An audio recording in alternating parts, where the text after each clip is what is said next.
Boa noite a todos. Tá, Kevin Lynch nasceu em 1918 em Chicago, né, em Illinois, e deu início ao estudo da arquitetura em 1935, terminando em 1940.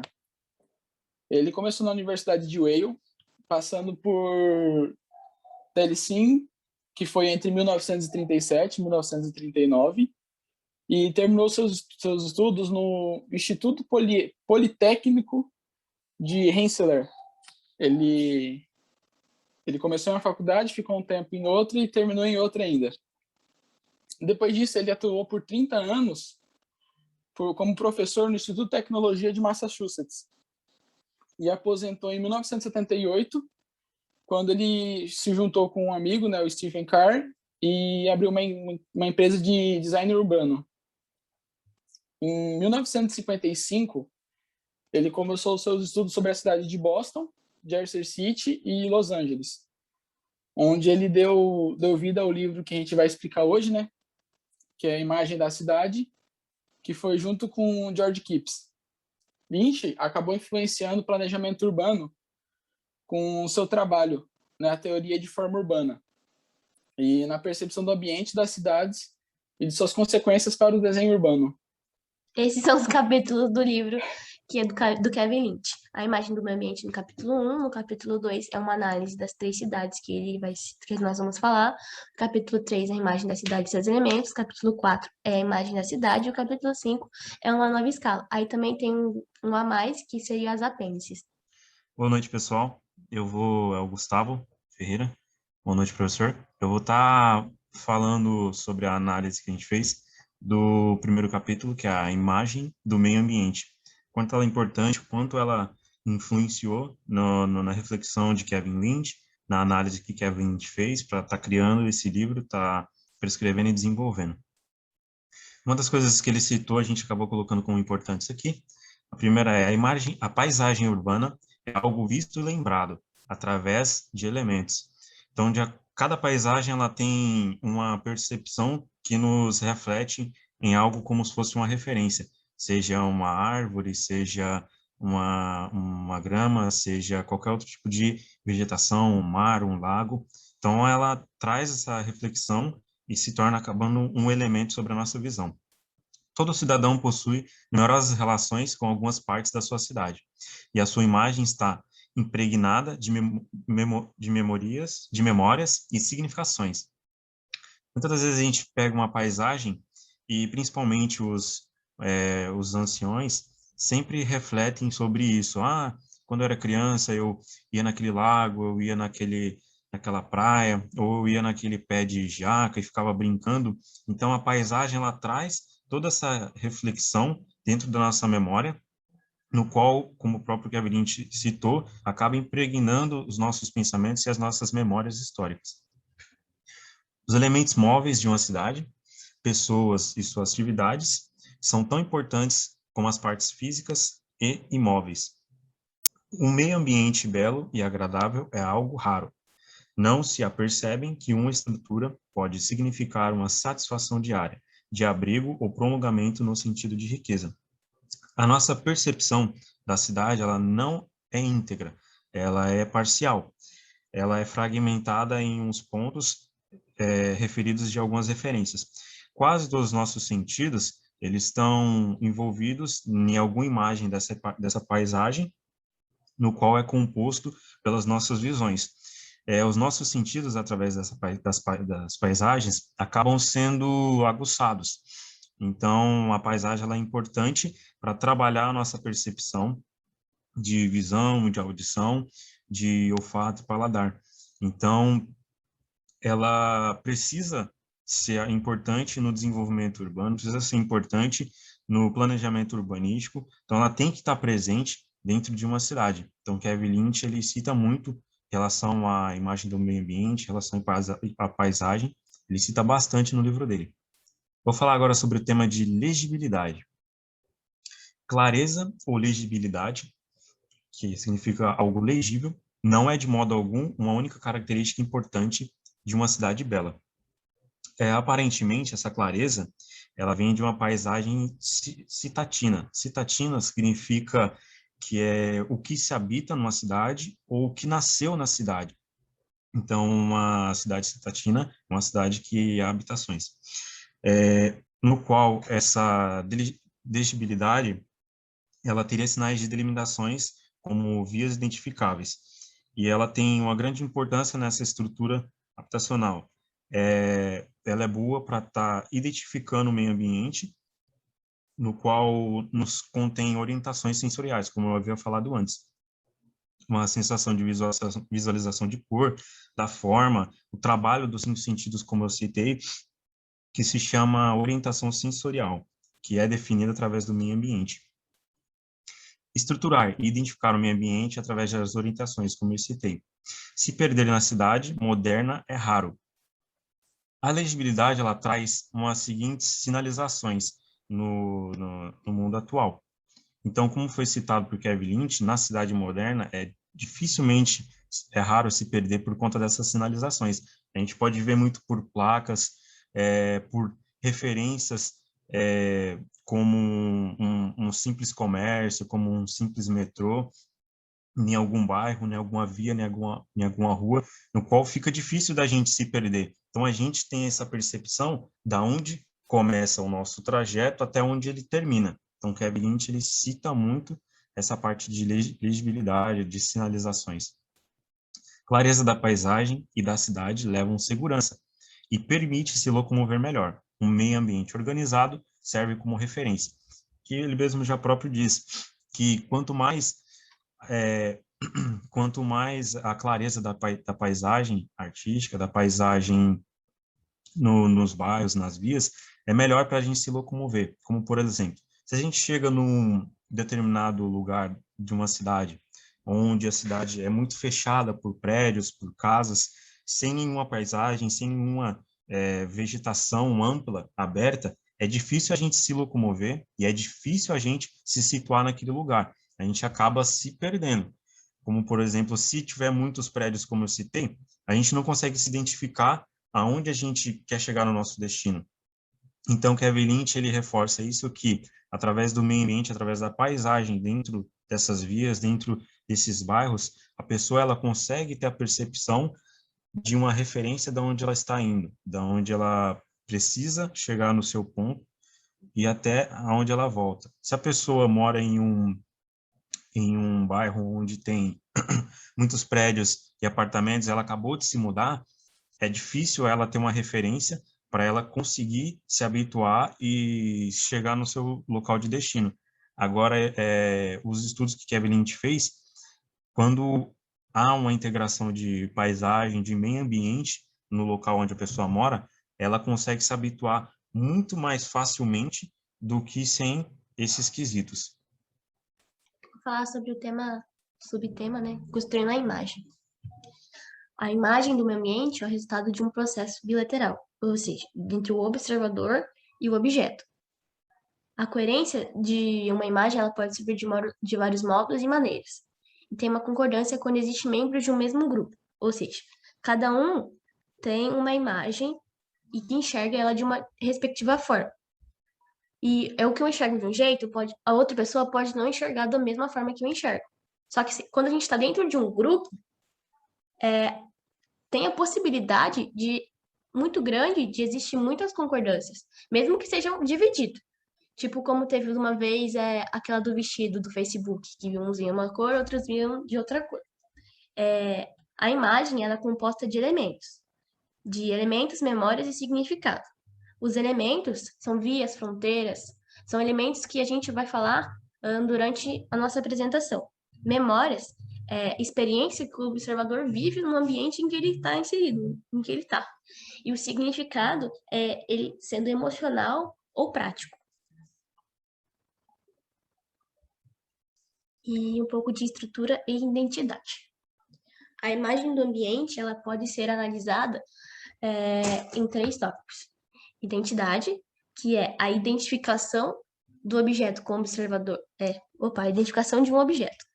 Ou seja, mas não é no sentido de igualdade, é no sentido do objeto ter a sua individualidade, a sua particularidade.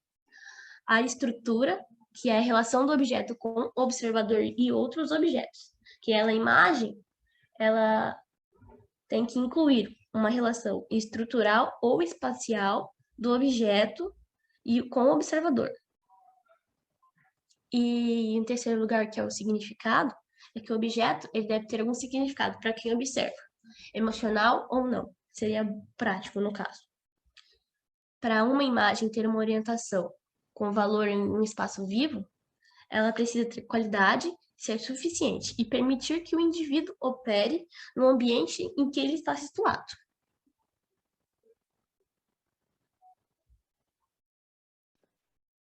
Boa noite, professor. Boa noite, pessoal. Eu vou dar continuidade falando um pouco sobre a imaginabilidade. Eu destaquei aqui uma fala do autor. Uma cidade com imaginabilidade, ela é aparente, legível ou visível. Nesse sentido, seria bem formada, distinta, memorável. Convidaria os olhos e ouvidos a uma maior atenção e participação. Então, ali fala que a cidade tem que ser legível. A cidade ela tem que ter uma imagem forte para as pessoas, para, através de alguma forma, ou arranjo, por exemplo, assim ela aumenta a probabilidade de construir uma visão clara e estruturada da cidade. Então, a imaginabilidade ela é basicamente algo que pode ser altamente imaginável. Então, para simplificar tudo que eu falei, eu coloquei um exemplo do Rio de Janeiro, que ele cita no livro, né? Ele fala que o Rio de Janeiro é uma cidade legível e altamente imaginável. E o que isso quer dizer? Que a gente não precisa estar lá para conhecer, com as paisagens, as favelas, os mares, os monumentos. Por exemplo, o Cristo, né, que é um marco da cidade, a gente consegue imaginar como seria. A cidade ela tem que ter a marca dela. E, assim, eu imagino que pode ser que tenha gente aqui na sala mesmo que nunca foi no Rio de Janeiro, assim como eu, e consegue imaginar como ele é. E assim, por quê? É por conta que a gente já viu foto, a gente tem a marca da cidade, né? O Cristo, a gente consegue imaginar como seria lá. Então, quando a gente for na cidade, a gente não vai se sentir tão perdido. A gente consegue imaginar como seria. Então, a imaginabilidade, ela é basicamente a cidade ela ser altamente imaginável. O capítulo 2, ele é uma análise do papel da imagem no meio ambiente, que é realizada em 3 cidades. E aí, eles pegam as áreas centrais e examinam ela, falando com os moradores que vivem nessa área. O que é analisado são 2 tópicos. O reconhecimento do terreno com seus pontos fracos e fortes na estrutura da imagem da cidade. E o outro tópico é uma entrevista com os moradores e trabalhadores que trabalham há muito tempo na área escolhida, e eles fazem descrições e esboços daquela área. E as 3 cidades escolhidas é Boston, por suas formas e problemas, porque ela é interessante nisso, é Jersey City, pela ausência de forma e por quase não ter imaginabilidade, e Los Angeles, que é uma cidade nova e tem proporções diferentes das outras, e uma arquitetura muito grande. Eu vou falar um pouco de Boston. A área escolhida foi na Península Central, porque nessa área é uma área que tem características raras na América, porque ela é uma das cidades mais antigas dos Estados Unidos, porque ela mistura, é um lugar antigo, com prédios antigos e com prédios novos também. E ela é uma área central, então ela tem centro comercial, tem bairros habitacionais. Só que tem 2 tipos de população dentro desse bairro, e de extremos, assim. É com casas bem pobres e outra com classe bem privilegiada. E ela caracterizada por bairros diferentes, vias sinuosas e confusas, o lugar antigo, como eu disse, e por ela ter contraste entre as ruas principais e laterais, porque as ruas principais elas são largas e as laterais elas são mais estreitas. E também tem uma que eu li no livro, que uma parte dela é uma parte suja da cidade. Outra caracterização que caracteriza bem Boston é falta de espaço aberto, é uma cidade individual ou pequena, média, e tem umas áreas com vários costumes. É uma área com diversos costumes. E Boston também ela é marcada com várias janelas salientes e vedações de ferro. E tem, entre os elementos mais citados, que são as paisagens favoritas que aparecem no livro, geralmente inclui área aquática ou espaço que é perto do lago.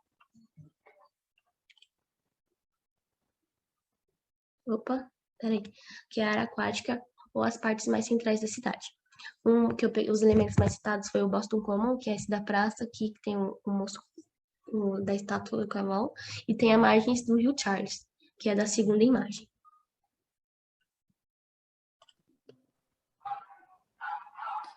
Agora eu vou falar da cidade de Jersey City. Bom, sobre a aparência, a cidade ela dá a impressão de que a cidade era uma zona de passagem e não um lugar para se viver, com residências, né? Por conta dos cruzamentos excessivos e vias elevadas. E algumas características de Jersey City, na verdade, alguns pontos negativos. As vizinhanças eram divididas por etnias e classes, era evidente isso. Não tinha um único centro, então as partes comerciais eram divididas em pequenos centros e só tinha um parque na cidade. A falta de forma nos bairros, as pessoas não sabiam dizer onde começava, terminava, a estrutura dos bairros era diferente. E não tem a imagem clara da cidade. Ela era vista de forma negativa, porque ela tinha a parte mais alta, ela tinha uma parte mais alta, né, que era mais marcante, onde tinha o parque, a área comercial, e a parte mais baixa, que era onde as pessoas não sabiam dizer como era, porque não era uma área interessante. E por fim, os elementos mais citados, né, Joyner Square, que ficava na parte mais alta também da cidade, a área comercial, e a vista de New York no horizonte. Bom, pessoal, agora eu vou falar da cidade de Los Angeles, né? Mais conhecida como Cidade dos Anjos.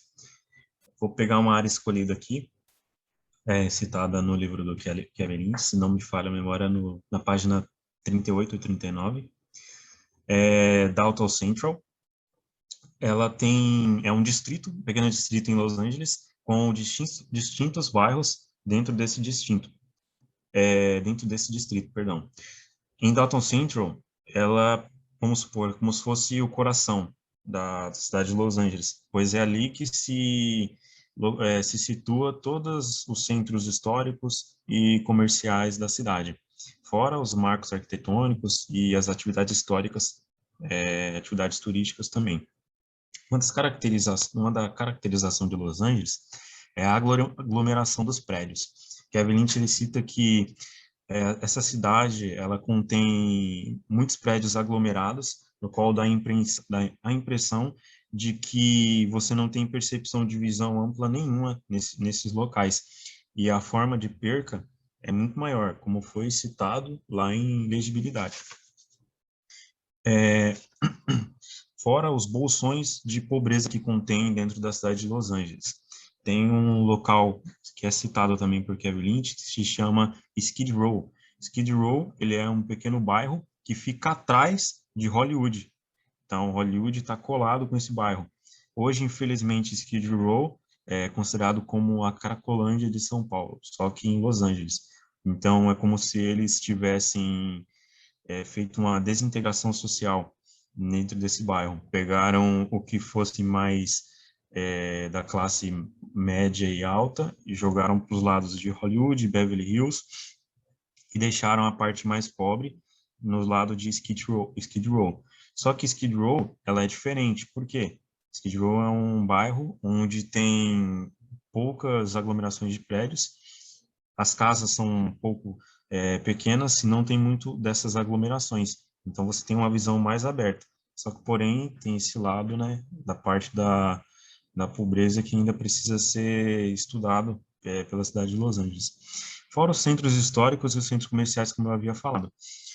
Grande parte desses centros históricos e comerciais que se envolvem na atividade histórica são famosos museus como o Grammy Museum, o The Music Center, que é o centro musical, né? E a Catedral de Los Angeles, que também é muito conhecida. Em Los Angeles, tem grandes marcos arquitetônicos, como eu havia citado.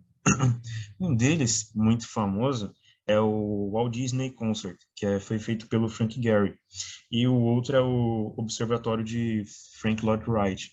Fica em Beverly Hills, próximo a Hollywood.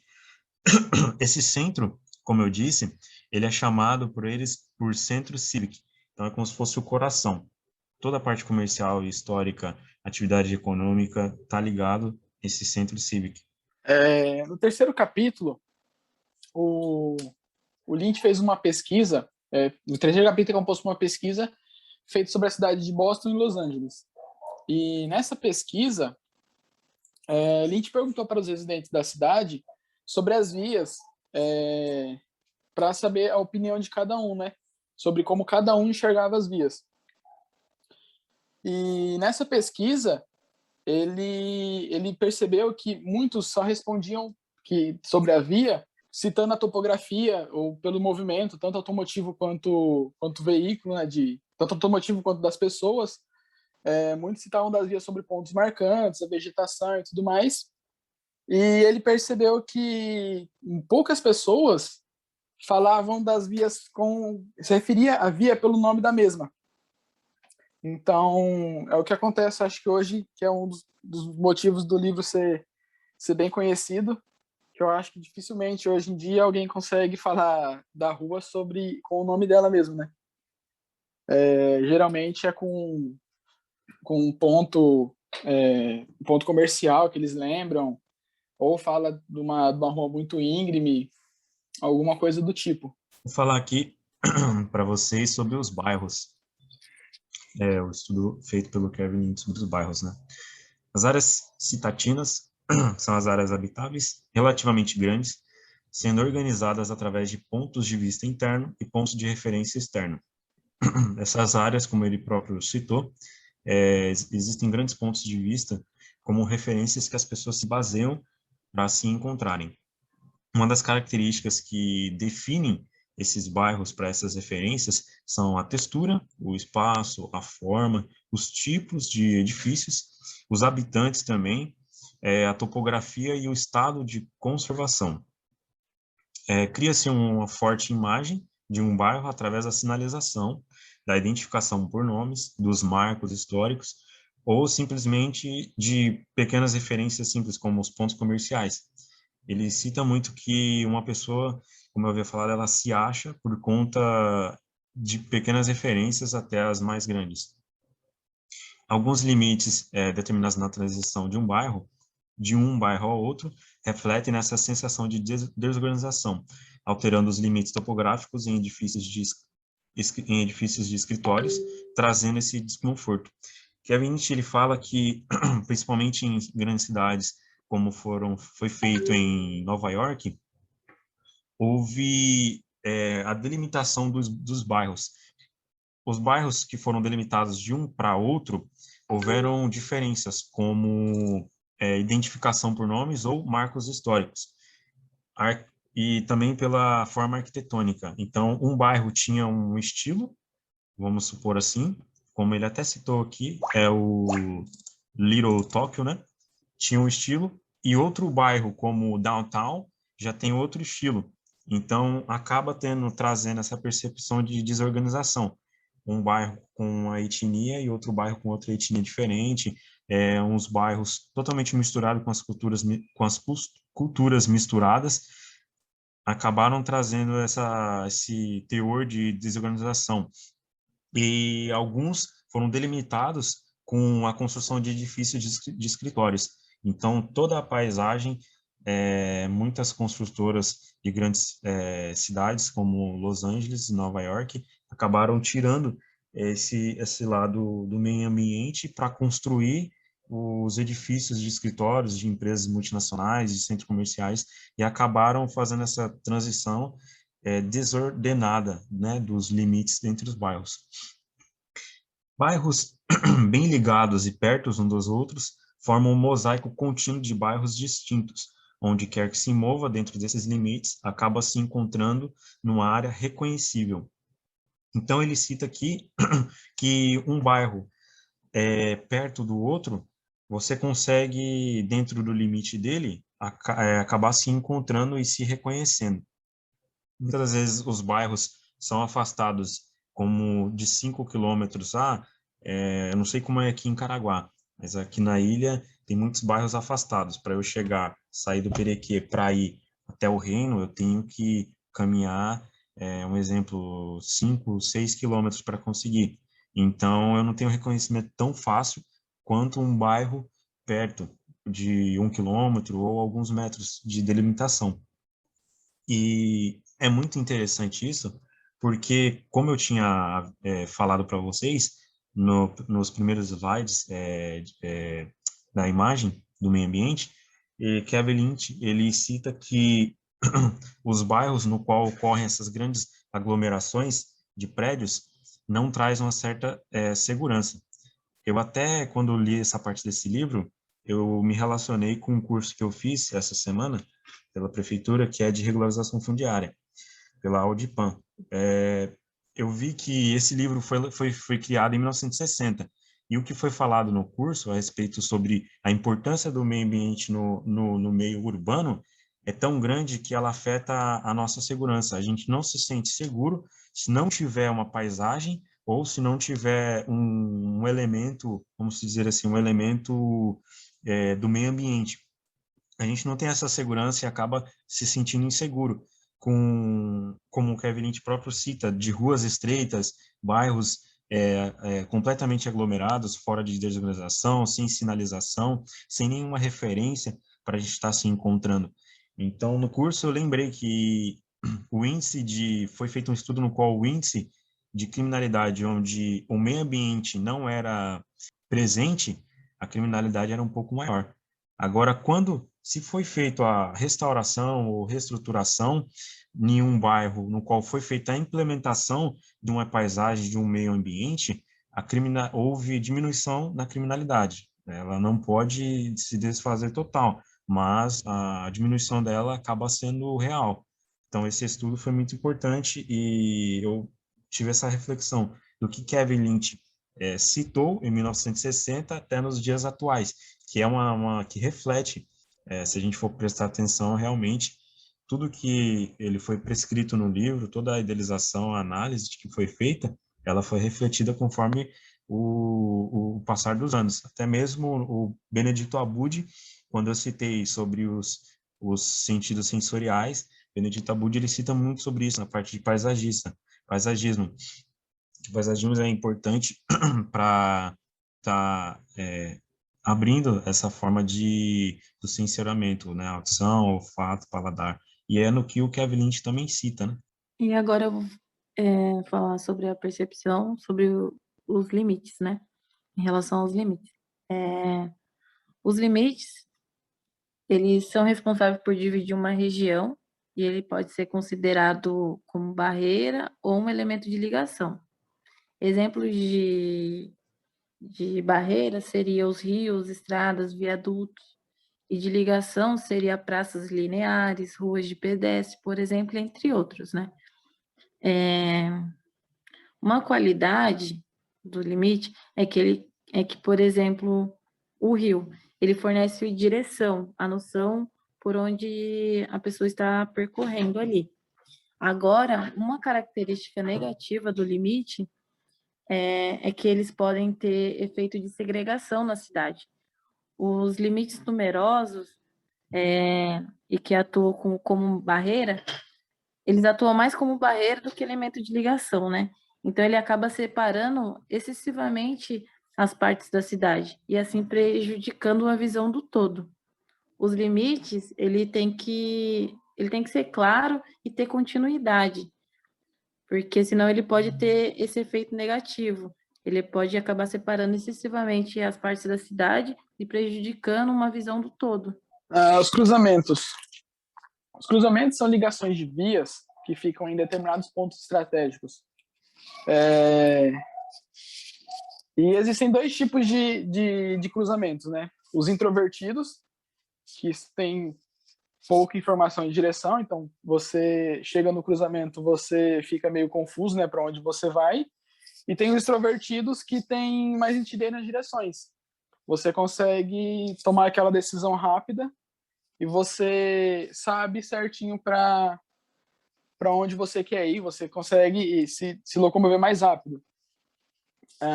Um ponto do cruzamento também é que, devido à grande concentração nos cruzamentos, torna-se um pouco meio perigoso, né? Então você tem que estar muito atento no cruzamento.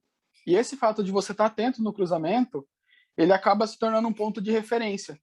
Então, o cruzamento mesmo, ele consegue se tornar um ponto de referência, e tanto é que você não precisa prestar atenção ao seu redor. Muitas vezes, muita gente não sabe o que está ao redor do cruzamento pelo simples fato de você estar prestando atenção só no cruzamento. Os elementos marcantes, eles são elementos físicos de vários tamanhos.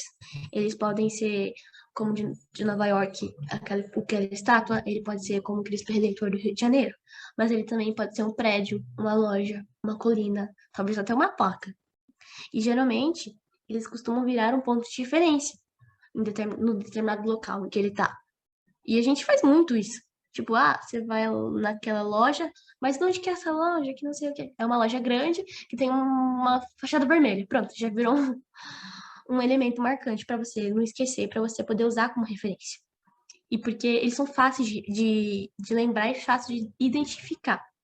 Principalmente se eles tiverem uma forma ou uma cor clara. Geralmente, em sua maioria, né, porque nem todos são assim, eles têm umas formas bem definidas, que contrastam com o cenário. E eles podem ser usados em cruzamentos, como o Matheus citou, ele falou legal lá das tomadas de decisões. Eles podem estar ligados à atividade local, cheiros e sons, como a Praça de Boston, e eles podem ser colocados em sequência, esses elementos marcantes. Mas o problema é que ele pode estar em sequência, porque você fica fácil de lembrar. Mas às vezes você vai estar vindo de um lugar ou vindo de outro. Você vai inverter a sequência. E você pode ficar confuso com isso, pode causar um problema depois. E o domínio espacial, do elemento marcante, ele é composto em duas formas. Que pode ser tornando um elemento tornando o elemento visível de outros pontos, ou criando um contraste local com elementos variantes. Tipo, a Catedral de Florença, que é essa que está aqui do lado, ela é um elemento marcante distante. Por quê? Porque ela é visível de perto, visível de longe, visível de dia ou de noite. E ela é bem dominante pelo seu tamanho e pelo contorno dela. E ela contrasta com o local onde ela está inserida. Tem toda uma história por trás disso. Depois seria interessante pesquisar sobre. E nessa pesquisa, os elementos marcantes mais citados estão em lugares restritos, em lugares estreitos. Foram muito mais apontados. E no livro também fala que todos os elementos constroem uma imagem urbana. Então, elas devem trabalhar em conjunto e serem projetadas para que seja uma estratégia para a gente se pensar. Porque nós vamos ser futuros arquitetos e urbanistas, né? Então, o livro, ele é muito interessante porque a gente passa a saber de tudo. Citou vias, citou fronteiras, não, citou cruzamentos, e vai citar mais coisas ainda.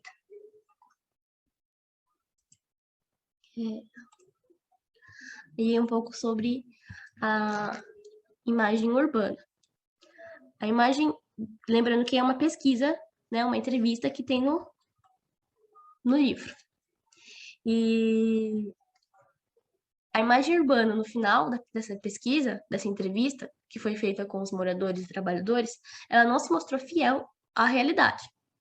Porque, por muitas vezes, ela foi distorcida. acrescentavam coisas, tiravam coisas, não colocaram coisas, e assim foi indo.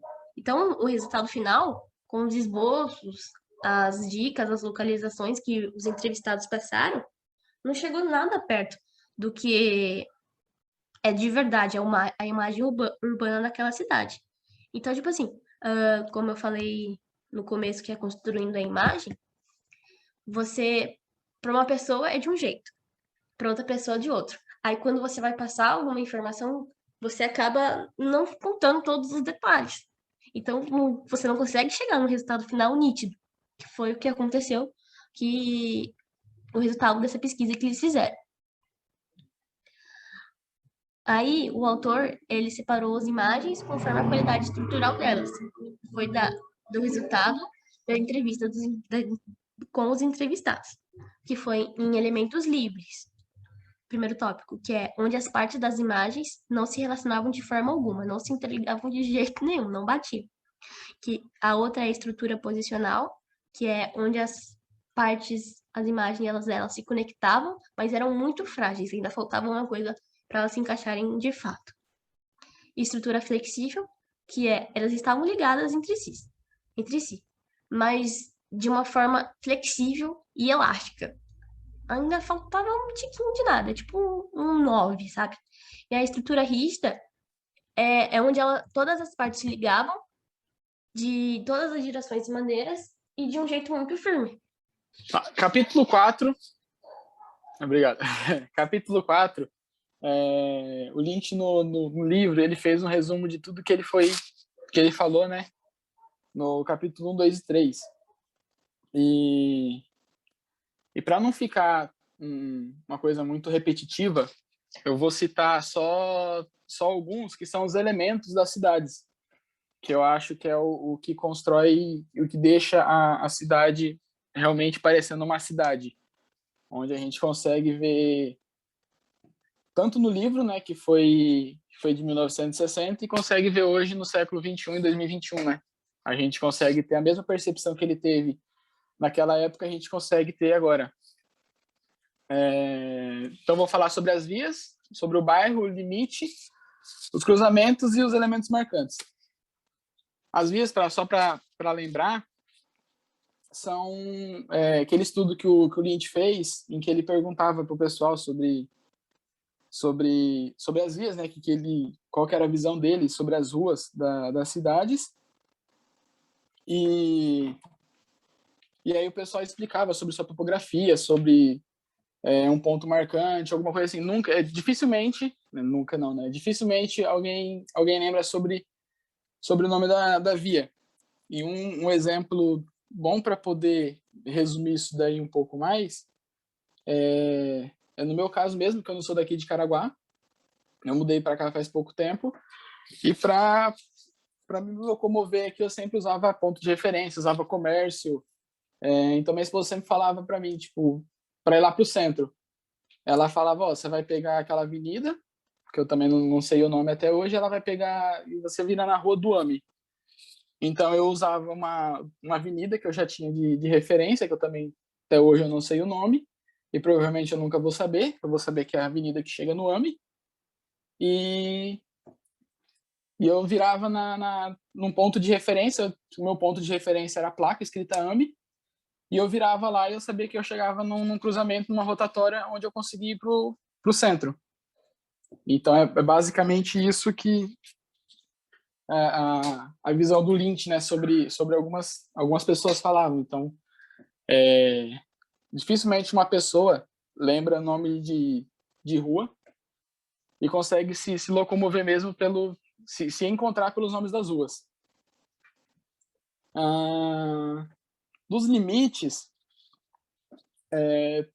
como a Ingrid já tinha falado dos limites, que geralmente é um rio, são estradas e tudo mais, os limites eu pesquisei um pouco mais, né?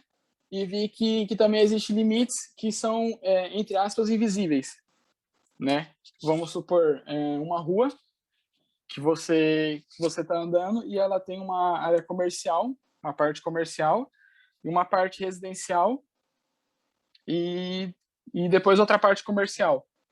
Existe um limite onde começa a parte residencial e uma parte comercial também. Tirando esses limites que existe, que você vê que são os muros, o rio, o mar, tirando esses limites, existe esse outro limite também, em que você se locomove pela cidade, você sabe que você está numa área comercial por causa daquele limite que você chegou. Você saiu da área residencial e chegou numa área comercial. Isso também é um limite. Dos bairros, são regiões da cidade mesmo, que geralmente é média ou grande, né? E muita gente também acha o bairro pelas suas formas, seus costumes, a topografia. Aqui também eu sei que tem bairro que é em morro, então eu falo, um bairro que é alto. O pessoal geralmente já sabe do bairro, né? Principalmente eu que não moro aqui, eu tenho que falar alguma coisa para uma pessoa, então eu sempre cito, eu não sei o nome do bairro, eu cito alguma referência desse bairro em que seja único dele. Vamos supor um bairro em São Paulo, aquele bairro japonês. Eu não sei o nome do bairro, só que se eu chegar em São Paulo e falar assim, eu quero ir naquele bairro onde todo mundo é japonês, eu consigo chegar lá e eles vão lembrar do bairro que é, eles vão saber qual bairro que é. Simplesmente só para eu dar uma característica desse bairro. E os cruzamentos, como eu já tinha falado também, que eles conseguem ser o próprio ponto de referência, de tanto você ficar focado nele. Então, se vamos supor eu falar para vocês que no cruzamento, naquela rotatória em frente o Silva, vocês sabem qual que é. Eu citei um ponto de referência, né? Assim, o Silva. Só que se eu falar para vocês que se alguém já viu alguma estátua lá, eu acho que muitos vão ficar pensando qual estátua que eu estou falando. Porque é esse o foco mesmo do cruzamento, você prestar atenção nele em si e não o que está em volta. Então é óbvio, bom, pelo menos eu acho, né, que não tem nenhuma estátua lá, mas só que se eu falar que existe uma estátua lá, muita gente vai falar que eu nem reparei, eu passo lá todo dia e nem reparei, porque o seu foco está no cruzamento. Entendeu? E os elementos marcantes, como o próprio nome já diz, é um elemento que ele marca a cidade. Então, quando a gente fala, vamos supor, no Rio de Janeiro, que o próprio Nietzsche comenta mesmo no livro, fala no Rio de Janeiro, todo mundo já pensa aí no Cristo Redentor, no Pão de Açúcar, em Arrastão, coisa que é do Rio de Janeiro mesmo, né? E aí você já lembra de tudo mesmo, da cidade, simplesmente por se referir a um elemento marcante. Vamos supor, em Caraguatatuba, eu não sei que ponto marcante tem aqui. Eu não sei de um elemento marcante. Eu sei me locomover aqui não por elementos, né? Mas sim por ponto de referência. O que, na minha opinião, também, entre aspas, não deixa de ser um elemento marcante, mas só que também não tem como marcar a cidade em si. E por fim, no capítulo 4, vou falar brevemente sobre a qualidade das formas. A singularidade, ela é uma dessas qualidades. São várias características que mostram isso. Por exemplo, a nitidez dos limites, contraste, forma, intensidade, tamanho. Quanto mais o observador se familiariza com o meio, menos ele precisa de continuidade física para se organizar. A simplicidade da forma. Simplicidade de forma visual é no sentido geométrico. Por exemplo, a forma que prioriza linhas retas são muito mais fáceis de ser compreendida como um todo. Formas complexas, o cérebro do observador distorce a forma complexa para que ele fique mais simples e fácil de ser compreendido. Então, a simplicidade também é uma forma que pode ser considerada uma qualidade. A continuidade é a continuação de um limite ou superfície, é repetição de um intervalo rítmico, semelhança, analogia ou harmonia. Como em um material usado no edifício, ou janelas salientes repetidas. Então, a continuidade é isso, é repetição.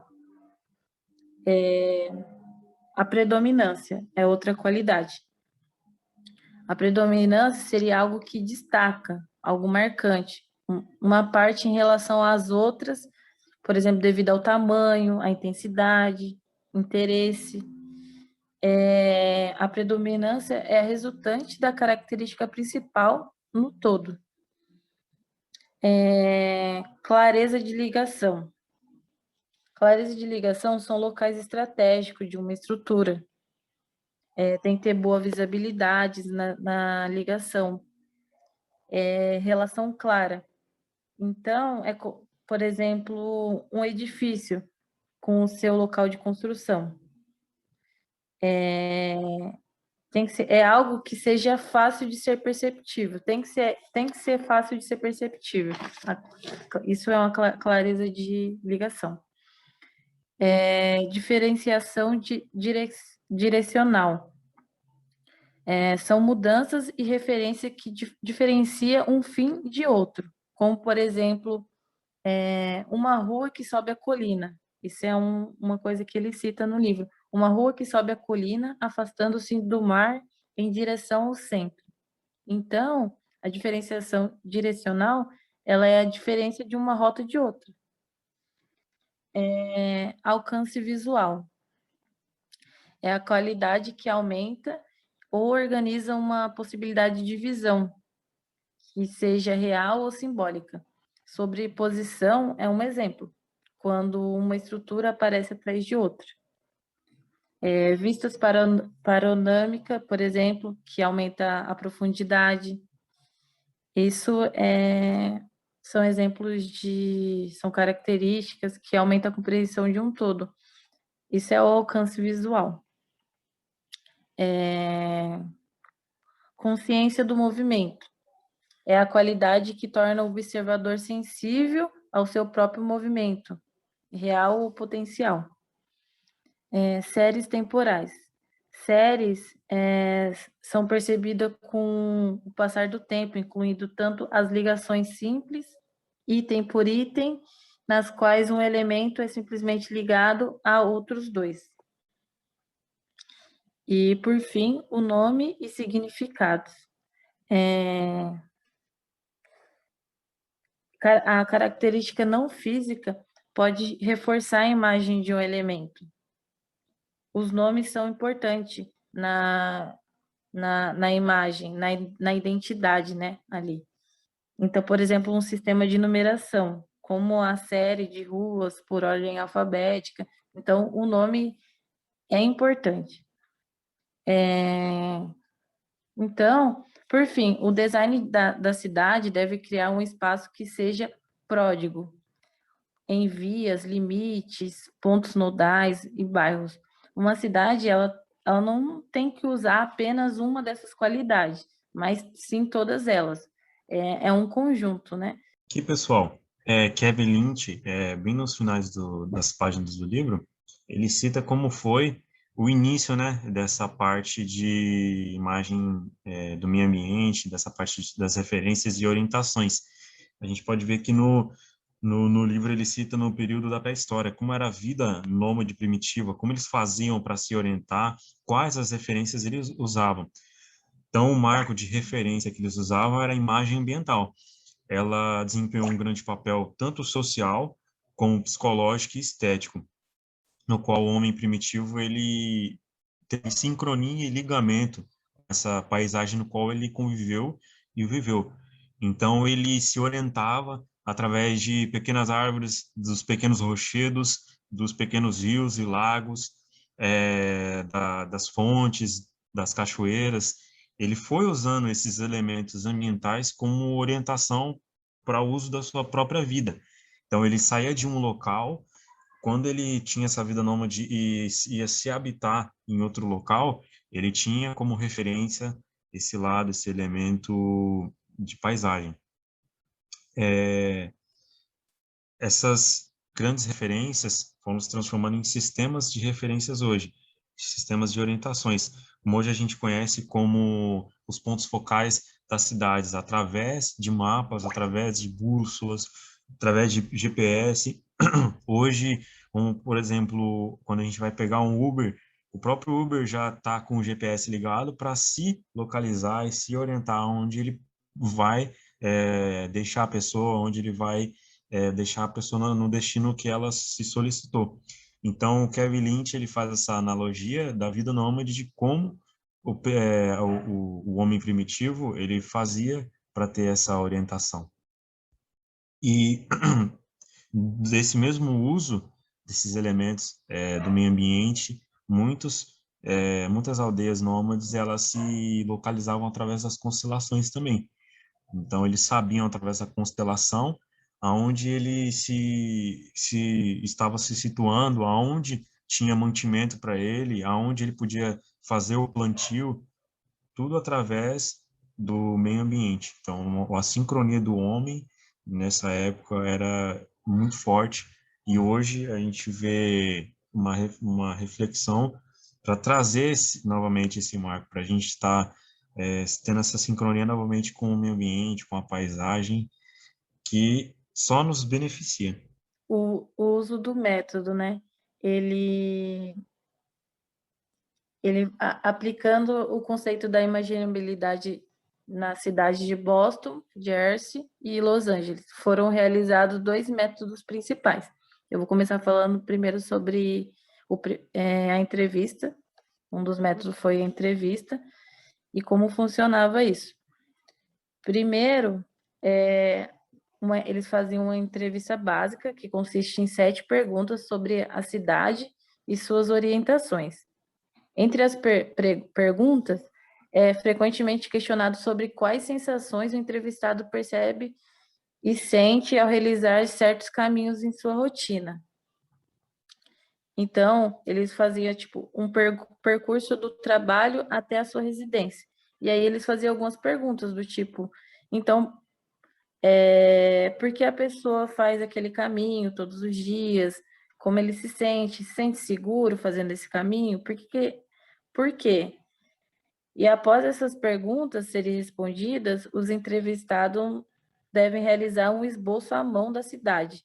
Assim, o entrevistado em relação à cidade, e é pedido para o entrevistado que ele realize uma descrição detalhada sobre quais partes da cidade acham mais distintivas para a sua memória, assim totalizando um mapa da cidade. E depois é a prática, né? Eles levavam os entrevistados às ruas para percorrer destinos previamente escolhidos, que era o Hospital Geral de Boston até a Estação Sul. E aí eles realizavam algumas perguntas também, que era por qual motivo ele escolheu esse caminho, quanto tempo demora para sair dessa rua até o destino final. Quando eu estiver no destino final, como saberei que estou lá?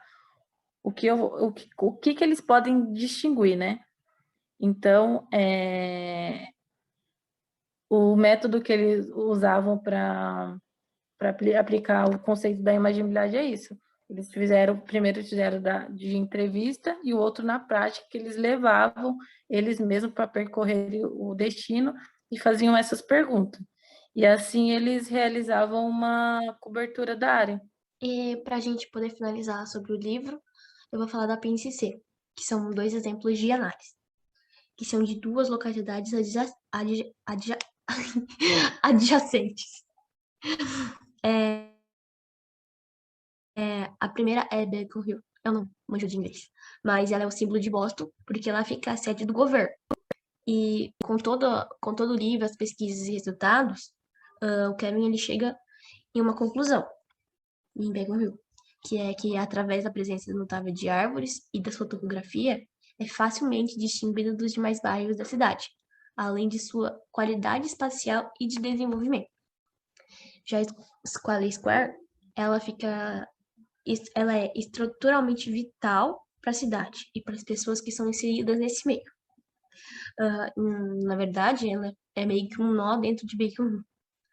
E chegaram à conclusão de que deformidades visuais com grandes quantidades de tráficos, vertentes inclinadas, homogeneidade de dilapulação, costumes particulares e habitantes característicos são as notáveis do local.